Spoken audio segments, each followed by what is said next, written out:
कल्कि जी का ऐसा आदेश पाकर मुदित हुए शुक ने उन्हें प्रणाम किया और शीघ्रता पूर्वक सिंह देश को प्रस्थान किया।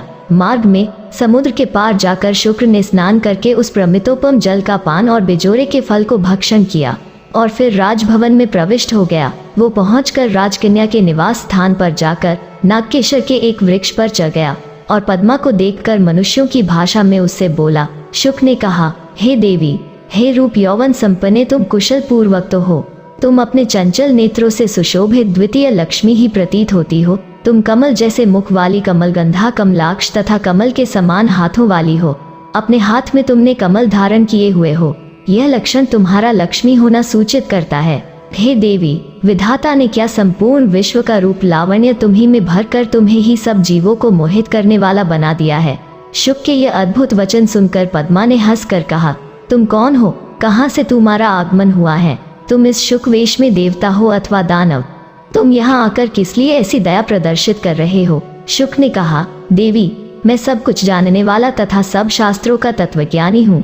मैं स्वेच्छा पूर्वक सर्वत्र गमन करने में सफल हूँ। देवता, गंधर्व अथवा राजाओं की सभा में मेरा पूर्ण सम्मान होता है। मैं गगन महल में अपनी इच्छा के अनुसार विचरण करता हूँ। तुमने हास्यलाप, सखियों के संग और आभूषणों को त्याग रखी हो। तुमको उस स्थिति में देखकर दीन हृदय मैं तुम्हारी कोकिल जैसी मधुर वाणी में तुम्हारे संत भेष में रहने का कारण जानना चाहता हूँ। तुम्हारे श्रेष्ठ और जिह्वा के अग्रभाग से निसृत अक्षर पंक्तियाँ जिसके कानों को सुनाई पड़ जाए, उसकी तपस्या का प्रभाव कहाँ से कहा जा सकता है?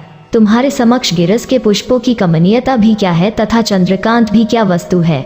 ज्ञानीजन जिस ब्रह्म रूपी पीपूष का वर्णन करते हैं, वो प्राणन भी तुम्हारी क्या समता करेगा? तुम्हारे तिलक प्रलक से युक्त, चंचल कुंडलों से मंडित तथा चंचल नेत्रों से सुशोभित सुंदर मुख का दर्शन करने वाले को पुनर्जन्म धारण नहीं करना होता। हे बृहद्रथ पुत्री, अपने मान की सुख दुख का कारण मुझे बताओ। हे भामिनी, तुम्हारी देह बिना रोग के ही तब से क्षीण दिखाई दे रही है। जैसे मैल के कारण कंचन की प्रतिमा मैली हो जाती है, वैसे ही तुम्हारा देह भी मलिन हो गया है।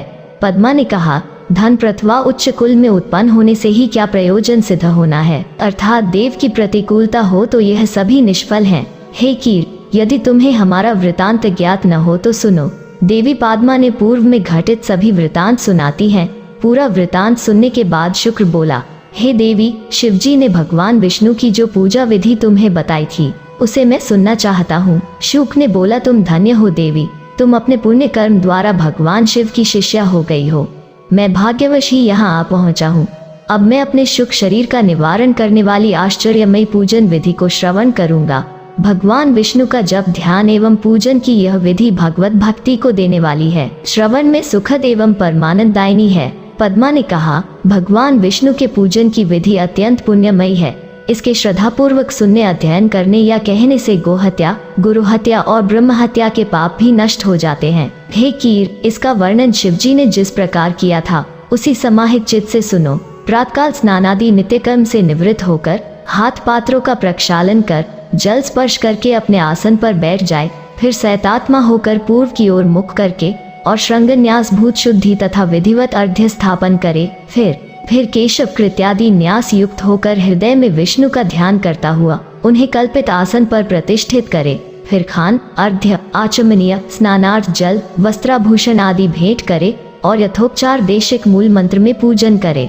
तदुपरांत भक्तों को इच्छित फलदायक हृदयंबुज में रमण करने वाले प्रसन्न मुख भगवान विष्णु का चरण कमलों में ध्यान करे।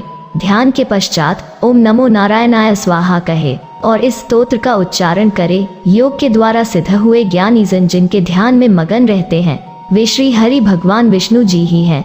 देवी पद्मा ने भगवान शंकर जी के द्वारा बताए गए पूजन विधि को बहुत ही भाव पूर्वक शुकदेव जी को कहते हैं।